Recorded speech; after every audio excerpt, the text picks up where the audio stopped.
Hi there and welcome to another workout for you to row along to. Now today is all about fitness, it's about endurance, okay? And don't worry, it's not as dull as it sounds. We're continuing the AI generated performance prep plan. I use the AI ChatGPT software to give me a plan and we're kind of rowing along to that. It works perfectly fine. But it actually had today's session is we're straight into a 45-minute endurance row, which I think is a little bit too long in terms of building up. So we've already done one 30-minute row, we're now going to do a 35, and then in the next week we'll then do 40 and 45. Okay, so today is just going to be 35 minutes straight and we're going to do it at 20 strokes a minute. Now I want you to pick an intensity here where it feels like it's 5 out of 10 from an effort, okay? Your heart rate goes up, you feel the intensity going up a little bit, your breathing's up, but it doesn't feel tough, okay? So find your sweet spot for that. It should feel as though you're like walking up a constant flight of stairs where you know you're working, you know that it's like, oh, this is good for me, but you're not gonna get tired out, okay? So usually if you're a well-trained rower, this is gonna be around about 2K plus 18 to kind of 2K plus 20, if you've kind of got good core fitness anyway, but if you are just coming back and you're kind of getting yourself sharpened up for performance, you might want to back off a few more seconds off that to keep it down at that 5 out of 10 intensity, all right? In terms of heart rate training, this means you want to be down at that UT2 zone, or I'm going to be like blue-green for my zone, okay? Zone. Right, but before we get into today's row, we have to do a 4-minute warm-up and we have to set up our machine. Now, the concept to that means going and setting a drag factor to where you want it to be first. If you don't know where you want it to be, then just set it between like 4 and 5, because too low isn't a problem, too high is when it gets a little bit tricksy. Next up, if you can, set your monitor to eye height so you don't have to look up, you don't have to look down, and finally adjust those foot stretchers so you can come to the front of the machine with your shins in a vertical position. Woohoo, nice and comfortable. If you're set too high, then it can be a bit tricky to get to there. If you're set too low, you can quite easily go scooting straight past, which just loses power and things. Okay, so we're going to do this warm up and run about 20 strokes a minute, and I want you to ease into it and then kind of gradually build intensity over the first 2 minutes, okay? Here we go, in 3, 2, 1, let's go. So I feel I'm speaking faster and faster in these intros because I'm trying to just get into rowing as quick as possible. But I can't quite work out how to shave off the stuff I say at the start. I need to explain what the session is and what the intensity is going to be. Because otherwise you're like, well, do I want to do this one? So yeah, try and get it through it, and then it means I'm speaking really fast, so apologies. So, like I say, this warm-up, use it as a chance for your body to, well, warm up. Okay, so you don't want to really hit this full guns blazing, especially on today's session. It's a low intensity row anyway, so you can use this 4-minute warm-up to just get your body moving, open up those angles, not really worry about any kind of intensity here. Just make sure you've got that timing right between the push of your feet and your hands connecting to the machine, and then pushing with those feet to get the power in. Swing your back from a forwards tilt to a backwards tilt. Arms nice and straight at the front of the stroke. I'll talk more, hopefully, in an interesting way about technique during today's row. So don't worry if you didn't quite catch that. I'm not just going to talk technique the whole time, don't worry. I'll think of something else to say. Okay, 3 more strokes, and then we'll put one foot on the ground and do some single leg rowing. So here we go. 1 foot out on the ground, continue rowing. Just realised I've got my big kind of high sport socks on today with a nice orange logo on it. The most attractive socks in the world, sorry. I'm back to rowing in socks again for a while, just to get back to how it feels. Let's take one more here, swap feet. Whee! I was rowing in shoes for the past 6 months again, while I was training for high rocks, because there was so much running involved, you kind of have to wear shoes. but I didn't want to waste time taking my shoes off in the race. So I'm back to socks again for a wee while. Okay, both feet back into the straps, keep your legs straight, and then row with your back and arms. So swing over your back and then pull in your arms. So swing, pull, arms out, then rock forwards again. So you really should feel like you're initially connecting with that back swing. That's what picks up the weight of the flywheel, and then you pull in with the arms. Let's do 2 more here, and then we'll roll to the front. Arms straight, forwards tilt, push with the legs. Try to hold this forwards tilt and arms straight position as you push with the legs. Might have a small recoil at the back, but the important part here is that you really think about the power just coming with the legs, because then when you add in the back swing and the arm pull that we practiced before, that then gives you more power. Whoosh, okay? So it comes from the legs, then the back, then the arms. Right, so have a quick drink, just keep on sliding up and down the rail, and I'll quickly explain one more time what it is we're doing today. Okay, once again then, what we're doing today is just 35 minutes straight at 20 strokes a minute. At a nice low intensity, okay? It's really important you keep that at low intensity. Obviously there's a band where it's too low and you don't feel like you're working, but it's also an important band where you just go a little bit too high and you're not getting the benefits from this kind of a session. I'll talk more about the benefits of the session in the main row because we've got 35 minutes ahead of us, but I just want to say don't go too hard, okay? So possibly even the pace you were doing that warm-up at just then is perfect for you, especially as being this is a 35-minute row, and things will drift as time goes on, but you want to make sure it's feeling enough that you know you got to work out of it, but not so much that you think you're going to have to lie down on the floor afterwards, or that you have to kind of push in order to keep up. This should never feel tough, okay? It should always just kind of feel that kind of manageable thing. Hopefully that makes sense. Okay, so we're going to get into this because there's no point in me talking now. So if you haven't already, have a quick drink. And then we'll get started in 3, 2, 1. Let's go. Now, 20 strokes a minute is a really nice rate for quite a few reasons. First of them being, it's 1 stroke every 3 seconds. So you can just look at the counter and count down in 3s, okay? And that will then give you your stroke rate. You don't have to think about anything else other than making sure you take the drive of your stroke at every 3-second point. It's not like 22 or something where it's a little bit tricky to get the timing right. Here, you just make sure you're going down in 3s. But it also means that you can split the stroke up into the correct ratio, which is 1 second drive, 2 seconds recover at 20 strokes a minute. That gives a 2-to-1 or 1-to-2 ratio, depending on how you're attacking your ratio. But the point is, a nice, powerful drive with a longer recovery, because who wouldn't want to spend longer recovering? When you think about it, this is a 35-minute row divided by 3. Oh, hang on, can't do that maths. So 1140, is that right? Yeah. So that's 23 minutes and 20 seconds that you will spend just recovering. If you go at a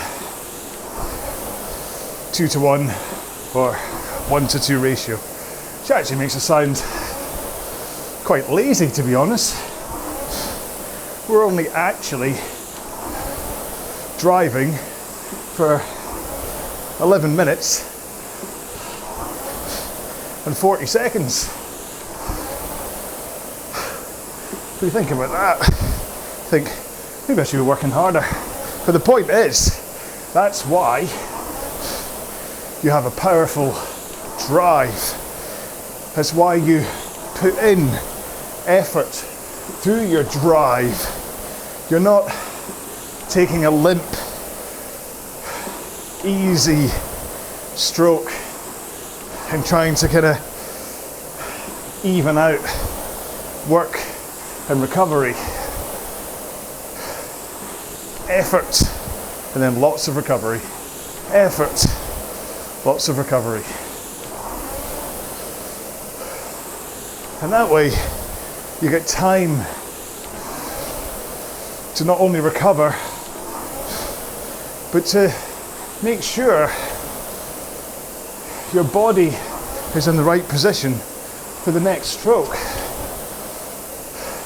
Because if you're rushing backwards and forwards, it's quite easy to just throw yourself around the rowing machine. Whereas with 2 seconds, 2 whole seconds of recovery, you can fit in so much. So you can go arms, rock, knees, arms, rock, knees, and a nice fluid move to make sure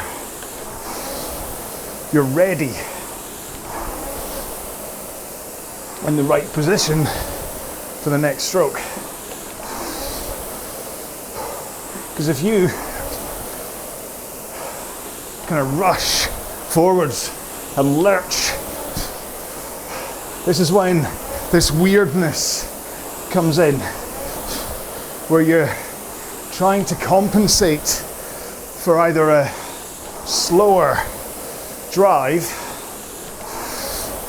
or a faster recovery. You lose control, you lose consistency, and that way you lose power and efficiency. But after all, that's why I keep wanging on about technique and things. Power, efficiency, and injury prevention. I just want you to be able to row as much as you want. And if injury keeps you off the machine because you've got poor technique, that's no use to anyone, is it? Like you may have noticed there's been a couple of days pause between session 3 and session 4, which we're doing right now, of this plan, because, well, done something to my elbow, lifting weights. It's my ulnar nerve just seems inflamed and sore. And that's because when it comes to bench presses, I have a terrible technique. And so I'm now having to take time away from lifting weights while I recover. But the good news is that I can row. And I'm hoping that's because I don't have a jerky technique that would aggravate my elbow. So yeah, so injury can keep you off the machine. Trust me, I've been there. Even from a rowing point of view. When I first started rowing and racing, I used to row with a drag factor of around about 185. So on a clean machine, that was the lever up at around about 8. Remember, lever does not give you a satisfactory comparable resistance from machine to machine. My machine on 8 is going to feel totally different to your machine with a lever at 8. Anyway, I digress. So, really high drag factor, and I was, as much as I thought I had a good technique, I would swing my back too soon. Subtle, if you can see it, but my back would be already pointing backwards, and so therefore I'd have to pull a lot more with my arm, which actually I can feel it up in my forearm, just demonstrating that to you. So let's stop doing that. And anyway, it doesn't feel too tough when rowing at this kind of a pace, but I was training for 2K races and putting everything I could into the machine. I ended up with stress fractures in my ribs just because of the tugging, basically, of the muscle off the ribs, and then inflaming the intercostal muscles and the lining between them and the ribs, which, to be honest, that was enough without even thinking about stress fractures. And so I had to endure quite considerable pain through January and February of 2015 because I had a ticket to the World Championships in Boston, and it was my first one, and I hadn't paid any cancellation insurance, and so trained through it with my rubbish technique on a drag factor that was too high. Managed to get through the race, came fourth, which is a bit disappointing, all the way from Scotland to Boston to come fourth. But still, fourth in the world for my age and weight. I'll still take that. But anyway, I then had to address the problem. And it was like 2 months that I couldn't row for while I waited for my chest to heal. And that really set me back from a training point of view. Good news, well, a good thing that came out of it, I suppose, was in that time I did quite a lot of research into why I'd got injured. Found out it was a combination of poor technique with too high a drag factor for too many sessions. Because you can row with a high drag factor, but you just have to understand that from a physiological point of view, the heavier the stroke feels, the more it comes or becomes about muscles and straining against the weight of the stroke with that increase in drag factor.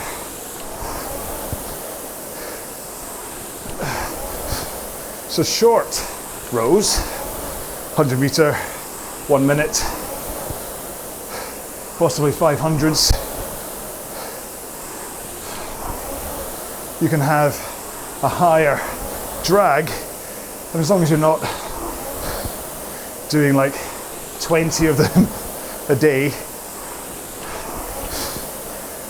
for a couple of months, your body will probably just deal with it. I was doing like 30-minute time trials every couple of nights at that high drag and with poor technique. And then trying to do this low intensity stuff as well, which can often be a bigger culprit because a higher drag factor causes the flywheel to slow down even faster than a lower one. So a 20 strokes a minute low intensity row, my flywheel would be slowing down a lot, and I'd really be heaving against it to get it moving. So what I should really have been doing is rowing with a drag factor like I've got now, 140 for most of the sessions, and then only doing the kind of top intensity, race intensity stuff up at max.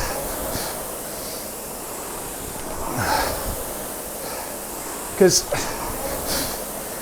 the thing about drag factor and the control and the concept too, or even the resistance on water rowers and most rowing machines, is it's not just about replicating the feel of rowing on the water.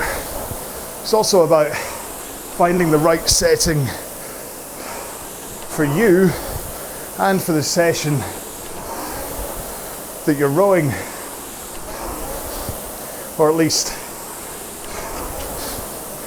making sure it's at an optimal range for most of your rows. And then if you are doing short, sharp sprints, finding out how high you can raise the drag before it starts to negatively impact you. So again, you don't want to get to a point where you can't continue. And so if you have any machine set up so that, say you've got this 35-minute row ahead of you, how do you set your machine up so that, excuse me, it's really, really heavy, lots of resistance? It may be that you get halfway through that row and you have to stop. Not because you're too tired from a cardio point of view, but literally just because your muscles are like, sorry mate, we've had enough, we're out of here, and you just can't continue. Or the flip side to that is that you set it too light, and so in order to get up to speed, you're like an engine powering along at 40 strokes a minute, and then halfway through the row, even though your muscles aren't worn out, your cardio is and you're like, can't breathe anymore, got to stop. So what you want to find is a setting that lets you row for as long as you want, but also at an intensity that you want. And remember, on a Concept 2 and a water rower, to be honest, the resistance you feel is mostly controlled by how much power you put into the machine. So I can limp up and down through the stroke, not putting much power in, but still holding 20 strokes a minute. Or I can push harder with my legs, get a good feel from the stroke, but not feel like I'm overpowering it and that I'm going to run out of energy soon. Or of course, I can really power into the machine and it feels like I'm rowing a Viking ship across the ocean. And you ideally want the middle one. Anyway, sorry. Crikey, that was a long time just talking drag factor. Truth is, I'm making a proper standalone video about it right now. I did just upload 2 videos kind of going over what I just said about the difference it makes pushing the power into the machine. So go and check them out if you haven't already, but keep an eye out for a longer one, which really does go a bit deeper into how the resistance on the Concept 2 works. And I know this is a good time to give a shout out to the water rowers out there.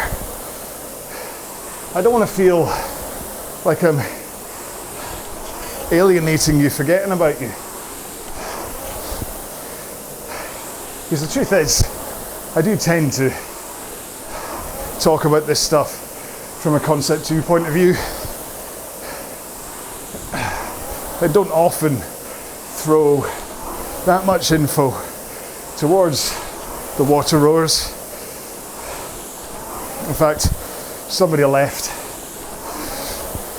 a YouTube comment saying it'd be nice to have a few sessions where I was on the water rower instead of Concept 2, and you know what? They were 100% right. Unfortunately, what I have is a Concept 2 and a water rower, even second hand, looking on Gumtree and Facebook Marketplace, is like £900, say about $1,100. And you have to remember,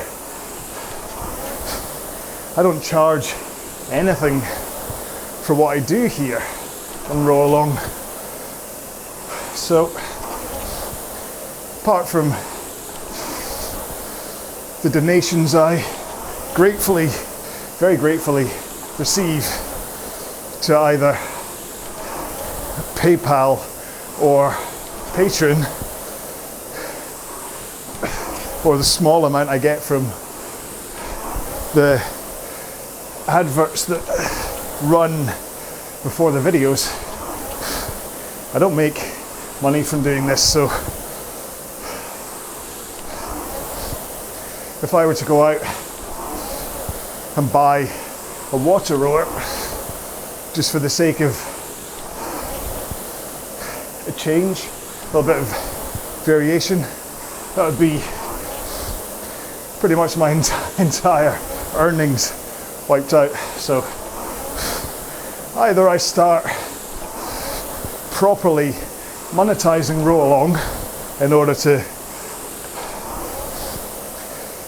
satisfy those requests, or I just wait, see if I can find somewhere, someone with a water rower, and hopefully one day make a few sessions. And unless somebody wants to donate a water rower or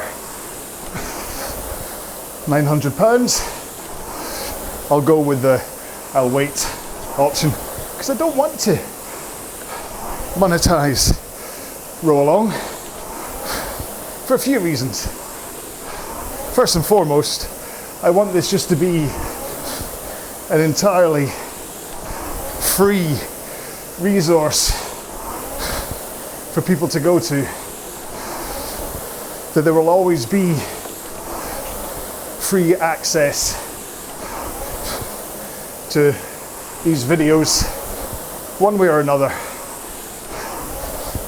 It's not to say I'll never look at ways to also make money, but there will always be RowAlong on YouTube for free. So I don't want to have a paywall, is what I'm saying. I don't ever want, like, to release a plan and you get 2 weeks into it and then suddenly I'm like, hey, in order to continue, give me your money. That will never happen. So yeah. But the other thing, there you go, 10 minutes to go. The other thing is, as I said before, if I were to start charging, I would then be entering properly the world of my competitors, of all the other coaches on the internet, whether they're YouTube based or whether they're just coaches who offer their services via Messenger and things. There's loads of them out there. It's quite a crowded market. And so competing with them would be too tough. Or at least I'd probably get a few people who pay me, I hope, but I'd lose everybody else. And I've kind of grown accustomed to seeing you all here, to seeing the familiar names, Esther and Doug, Brock,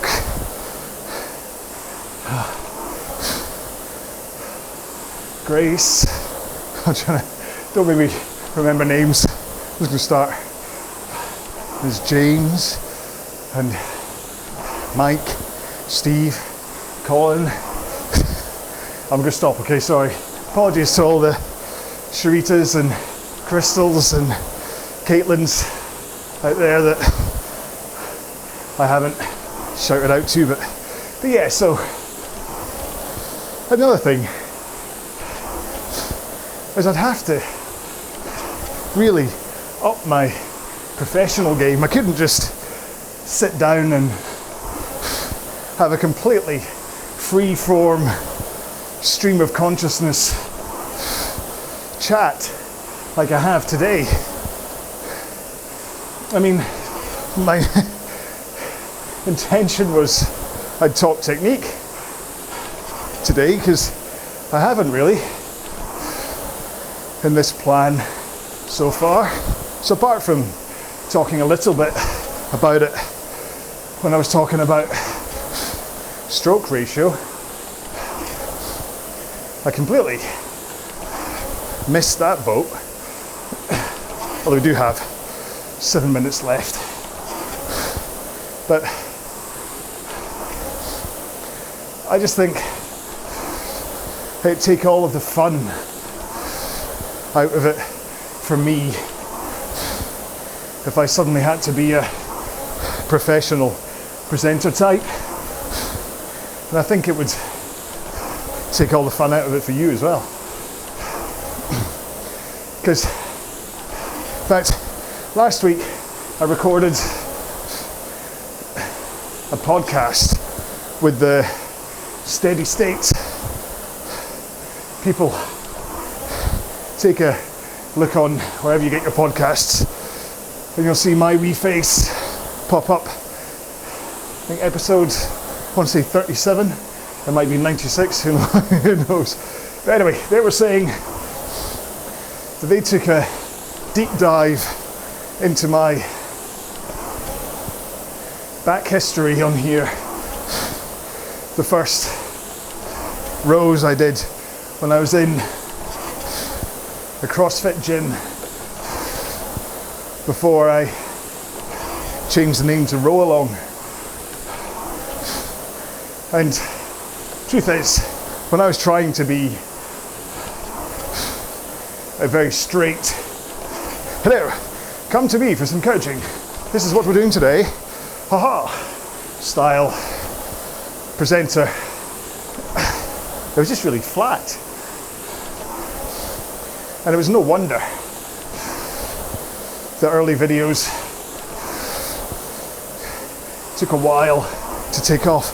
Although ironically, it's one of those videos, the hour-long one, is the one that has the highest views for my channel. So maybe I should just go back to just talking very straight and presenter-like. But yeah, I'm not going to do that. I don't think, I mean, even if I had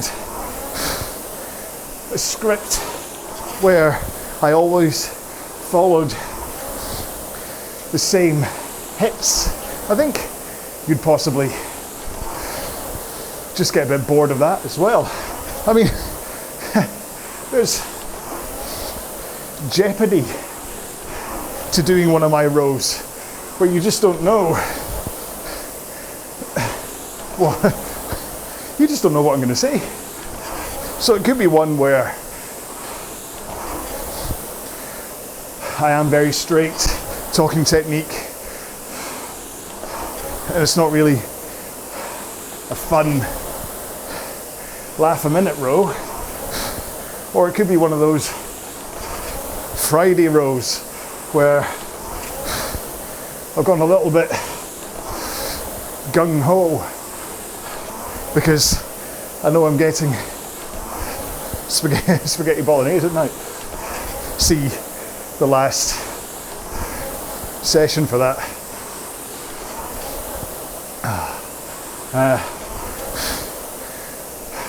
Or it could just be one of these kind of meandery ones, but then I think sometimes when it's a 35-minute row, especially when there's no rests, there's no change in pace, it just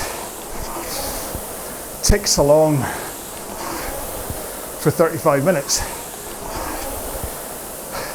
I mean, this is the kind of row where if I'm doing it on my own, I'll tend to put a podcast on, not music, because I just lock into the rhythm and the intensity and just have to hold it for 35 minutes and not give up because I'm bored. And so I think that's what this kind of row lends itself to, is just me chattering away, and you just roll along going, crikey, what's he on about now? And you kind of endure what I'm talking about. In fact, that's why today is an endurance row. It's not just about building your fitness, getting your endurance for rowing up. It's also about enduring my chat. I'm not really selling myself well, though, am I? But like I say in all my stuff, I'm here to distract you, to motivate you, and hopefully entertain you. That's not to say you always get all three. If there's one that's important, it's distract. I think if I can help get you through like a 35-minute row where you maybe you broke the 8,000 meter marker, maybe you broke 7,000, maybe 6, who knows? I don't know how fast you're rowing. Now this bit my tongue, hence why I said 6. But 5 distracted you enough to get you through a 35-minute row, and maybe any other day listening to music or the Stuff You Should Know podcast, maybe you would have given up 20 minutes into it because you're like, oh, I'm just not feeling it. Whereas, because I'm talking this rowy stuff the whole time, maybe you stuck with it. Okay, one more stroke. Whew. There we go. Right, have a quick drink and we'll get straight into a 2-minute cool down. That shouldn't have been so intense that you have to have a full on at the end, so.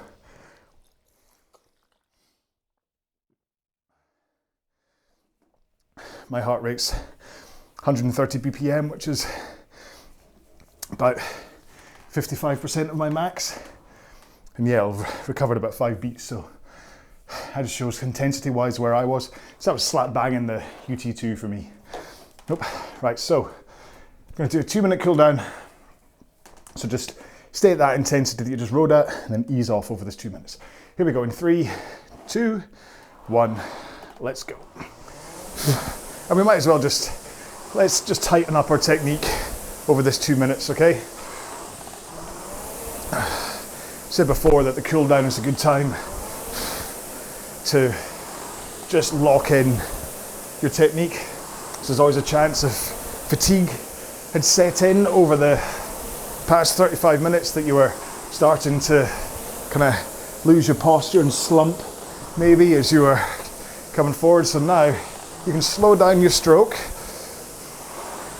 You can reduce the amount of push that you're putting in from your legs, so you're no longer worrying about fighting the weight of the machine. Okay, so I'm at 18 strokes a minute. I can just push lighter with my legs. Still at 18, and I've just dropped 20 seconds pace because I'm no longer pushing with my legs that hard, but I'm still holding 18 strokes a minute. Or I can push a little bit harder. I can feel the connection of my feet to my arms again, and I've gone 30 seconds faster just by pushing with my feet and connecting the power to the machine. And so that can be a good drill to do, is just to take yourself up through the power, starting off softly, then adding power in, making sure to keep the angles right. So forwards tilt, arms straight. As you push, hold those arms straight and the forwards tilt. until at least halfway through the leg drive, and then swing and pull in your arms. And then you can just attenuate your power as you're doing that, just to get used to the feeling of adding in or reducing power. There we go, 2 minutes done. So, let's finish off with some stretching. Got two options. Stretchy John will take you through some stretching. Look at his little grumpy face, always so cute. Or I will take you through some stretching on the machine. So, put your feet back in the straps if you're doing this. Legs nice and straight, hands in the air, fold forwards. And if you get that fold right, so you're not slumping through your lower back, you're not rounding your upper back or anything, you should feel that that fold forwards tight or stretches your, not tightens, but stretches your hamstrings, okay? So think about the angle of your back, how you fold forwards. Think about whether you don't want to lock your knees down and backwards, but you also want to make sure that they're nice and straight. If you've got too soft a bend to your knees, you're not going to get that stretch, okay? So find the angle that works for you is really all I'm saying. Right, there we go. Let's get this the right way around. Just right around? Yeah, cool. Glutes we're doing next. So put one leg up on the rail or on the floor if you're doing this on the floor, and then bring one leg up and over so that the heel is in the crook of your knee.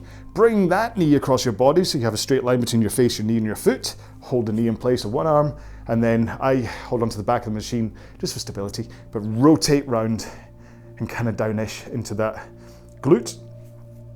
And the rotation will then kind of stretch everything around in that area, and you should feel like a radiation of that stretch, okay? So it'll have like a nucleus of where right that stretches right here, but then it should then just kind of like spread out, okay? Like I say, radiate out, and that's you kind of like getting everything up through there. So it's a really useful stretch to do for your glutes. So useful, we're gonna do it on the other leg. So I will turn my back to you. But you can see the lovely redness of my new polo shirt. I think it's a bit big, even though it's the medium. Yeah, I suppose it's a good thing, but the shop that I use to make all of my t-shirts, certainly for the wicking sports, technical, that's the word I'm looking for, technical shirts, like I wear, they're all mediums, and they're all like a little on the baggy side. You kind of want that, I wouldn't want it to be like tight, for many, many reasons. Right, I'm standing up to do quads next. Rest one hand on the monitor, then flick my foot behind me, like the other foot, obviously the opposite foot, and then hold the heel up against my backside, and then just by creating a little bit of tension, oh, I'm gonna fall, a little bit of tension there, I'll create a stretch into my quads. As you can see, I'm kind of, I am wobbling a little bit, so by standing next to the machine, I can just quickly, I can quickly support myself. Just, yeah, I don't know whether, I mean, I've said before, I'd stopped stretching as much while not recording the RowAlongs for a while. So that's definitely had an impact on my ability to stretch, but also just, it's funny just being back in socks again. Oh. So I just changed legs, that's what that noise was for podcast people. That, oh. Yeah, it's because I'm now in socks again, and I don't have the stability of my shoes, and I'm now kind of rocking around over the arches of my feet, and I've got quite high arches. I think that's not helping when it comes to my stability, but which is all a good thing, because it means that I can teach that support and stability again. Maybe I was relying on my shoes too much. Right, I'm gonna come down and I'm gonna do hip flexors. So one foot in front of you with your knee above your ankles, you get a nice 90-degree angle. Other foot is behind you, and you've got a 90-degree angle with that knee, okay? You see, hopefully, yeah. And then I'm just gonna send my body forwards. Hey, try not to knock the handle out of the holder while I do this. And I keep my toes up at the back of here. Up, yes, the toes are on the ground, heels up, that's the one I'm looking for. So my heels up, not my toes. And that gives me a better stretch. I've said this in previous videos, that this gives me a better stretch. Some people prefer to have the toes on the ground and say that that gives them a better stretch. It doesn't for me. It could well be that I have such a limited range of motion that is causing an issue. Now I'm gonna, before I swap legs, I'm gonna quickly run over to the camera, and I need to change the light. Oh, sorry, me again. Oh, I can tell quick it's bright now. Obviously I meant battery, not light. I wasn't changing the entire light. Okay, right, so we're gonna swap legs. There we go. And then do exactly the same thing. So just keep a good posture as you sink everything forwards, okay? If you lean forwards with your upper or lower back, it kind of makes this stretch a little bit futile. It's quite important that you feel that isolation through your hip flexors if this is what you're trying to stretch. And remember, this is when I shall summon the great Jeff Cavalier. Jeff, where are you? Come to me. Oh, he's not, okay. But he's got, just search Athlean X hip flexors, and he's got tests that you can do to see if you really need to be stretching your hip flexors or not, because often it's like tight hamstrings or tight quads that's the problem and not your hip flexors. So shoulders next, hand out in front of you, hi, and then bring it across your body, hold it in place with your other arm by kind of hooking it over, and hold it in place, and that should just create just enough tension across your shoulders to give it a nice stretch. My watch is asking if I ended my workout. It keeps buzzing at me. I can't reach it with my nose. Or that. Is my zone still? Look, ta-da! That's my zone. Where are we? I'm on white or grey. Can't see what colour it's flashing. Sorry, that's going to be poor sound as I do that, isn't it? But this is the heart rate monitor I'm using now. Is a zone switch. Put it across the arm. So I've just changed arm. Sorry. Not that I want to turn this into, I'm going to make a video about the MyZone heart rate monitors, because I never quite understood what made them so special compared to just a Polar or Garmin or whatever, just like a standard heart rate monitor. But actually now that I've got one, got the switch, which works, you have one fitting for your wrist, one for your arm, and one to change the same sensor into a chest strap as well. So it's really handy. That's why it's called a switch, because you can switch where you wear it. But actually it's the community and everything else you get from MyZone that I'm like, oh, that's why they're so popular. Quite expensive, it must be said, but I do have a code that gets lots of money off. So so basically keep an eye out for the video I'm going to make. What are we doing next? Biceps. So hands behind you, like you're doing a ski jump, and then rotate your thumbs outwards, okay? And then you will hopefully stretch the long head of your bicep if you're doing it right. Oh, that's my phone telling me it's 7 o'clock, which means my dinner's going to be ready. So I'm going to have to get this over and done with quite nice and quick. I'm having a nice chorizo rice thing tonight, which I'm really looking forward to. I think it's chorizo, rice and chicken, which is why I wanted to do the row first and then eat that, because that's going to be quite spicy. Didn't do forearms, so let's quickly do that. So hands, I hardly ever do this sideways. So hands in front of you, in front of your face, push your hands together and then bring them down in front of your body. And you should get like a right angle between your hands and your forearms. And as you continue to press, you should feel like underneath your arms and your forearms and your wrists, you should get a nice stretch from this. And if you're kind of pushing your fingers together as well, just having that tension between your two fingers should stretch your fingers a little bit as well, which, having been hooked over the handle for the past 35 minutes in today's row, it's quite a nice idea to give a stretch to your fingers. So finally, let's do triceps. So one hand up in the air, and then it comes down and touches your spine. So your elbows pointing mostly up to the sky. Then use your other hand to just help your triceps go, or your elbow point a little bit higher, and you should feel a nice little stretch here. I've got to be careful here because it's this elbow that has got the weirdness on the ulnar nerve. I can feel it's like when I'm doing bicep curls or whatever, I can actually see a kind of a clicking going on in the pointy bit of my elbow. I got a boo-boo. Swap arms. See, I've got to be careful. I've got a strap to put around it and stuff, but it does nothing. I just have to rest is the only way, so I just have to just not do weights for a while, which isn't nice, but the best thing to do when it comes to injury is take care of it and not try and plow through it, because I'm not 18 anymore, that's for sure. Right, okay, so that's me done stretching, and that's us done with today's session. The last thing to give out is a hashtag, because I haven't really been doing the hashtag thing. I think did we not have hashtag Harry Potter and the spaghetti bolognese in the last one? But today it's gonna be endure, okay? Not endurance, because that's obviously the point of the row was endurance, but today it was about endure, because you have to endure my chat. I shouldn't really be, I'm not being negative when I talk about stuff like that. I just think that there are times where it's like I've just taken something, which I don't take drugs, I don't take anything, any kind of stimulant other than caffeine. But sometimes there's times where I'm on another plane and I'm just, what is he on about? Like when I was singing the butt song and stuff.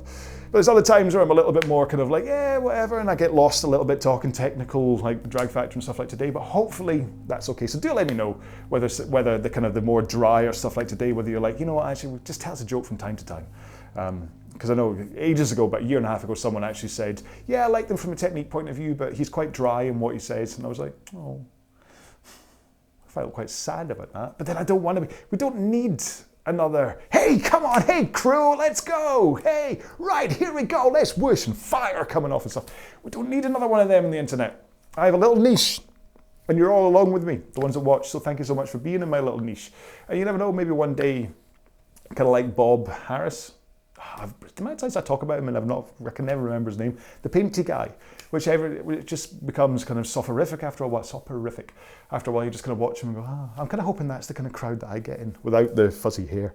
In fact, what I'm going to do is I'm going to stop in a second, right after I say goodbye. I'm going to stop and I'm going to hold my position, and that's going to be my thumbnail that I'm going to take, and I'm going to give myself Bob, what's his face is Bob Harris, painter Bob's hair. I might even kind of get my little easel thing, right? So anyway, I'm going to say goodbye. Thank you so much for doing this one, and really seriously for putting up with me. I will see you in the next row. Until then, take care, be well. Bye-bye.